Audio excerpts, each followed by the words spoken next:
I grew up, like, very quickly. So, like I said, I was rejected. See, it's always the boys. Like,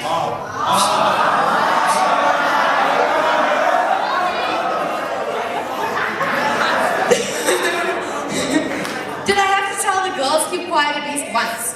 So anyway, like I said,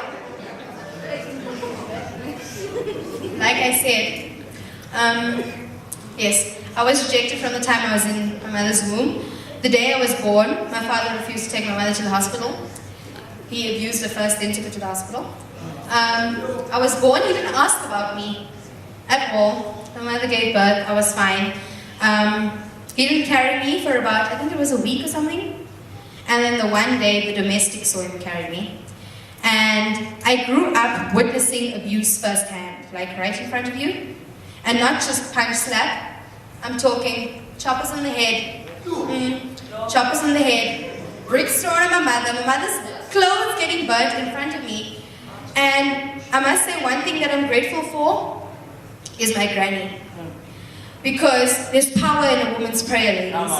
There's power in a woman's prayer. You don't know the strength that a woman has. I'm not saying that men don't have strength, they've got the muscles. But women have strength. Women have strength when it comes to prayer. When a woman goes on her knees, God feels it. God feels it immediately. And like I said, when all of these things used to happen, I used to go with my granny and we'd go on our knees and we'd pray. And for years, I had this heaviness in my heart because I was like, no, my father spoke dead words over me. He was mean, like he didn't carry me when I was born, and like most of the things that I did as a youngster, like I used to dance and stuff, but he'd never be there. School concerts, he'd never be there. Reports and stuff, it was never good enough. I was a straight A student, but it was still not good enough. Why? Because the boy could do better. Okay.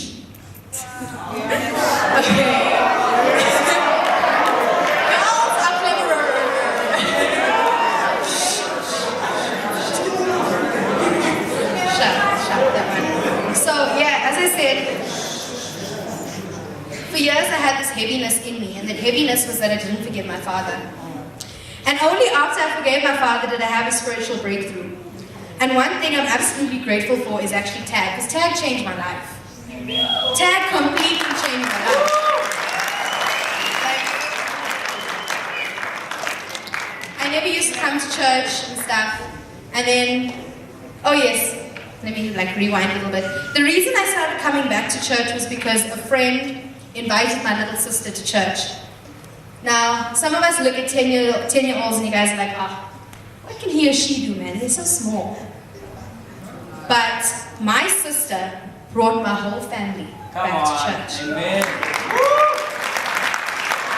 You see, she's 10, and most of us are like 3, 4, 5 years older. What can we do? Come on. We're the future. The youth is the future. Without the youth, there is no future. Because older people die. Eventually. They do. It's the future. We are the future. And if we don't stand up, then who does? Like, I'm just like digressing here. It's fine.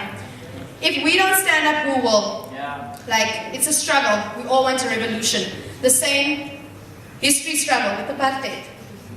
If it wasn't for the youth standing up, they wouldn't have had as much success.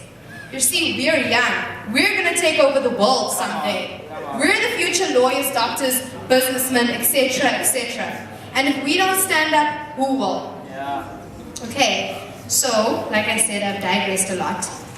But just remember that your body is the holy temple. And God deserves to be worshipped there. And worship God in everything that you do. You see, because I worship God in my academics, and I didn't worry about what the other people said, I worship Him and I did it for Him because He blessed me with the brain. Mind you, He gave us all the same brain. Boys and girls. He gave us all the same brain.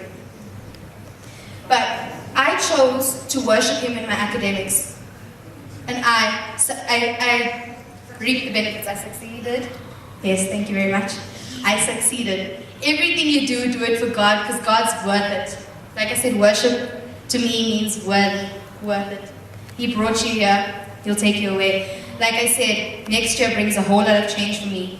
Me standing in front of this huge BITS building, not belonging. I'm a first year. Melissa and them are like second years, whatever. But like, it's me standing in front of this huge building, belonging to no crews, no friends, because none of my friends are studying law. Okay, you can be my friend. You can be my friend. I can be my friend. But it's just like, it's the same thing with God and one day going to heaven.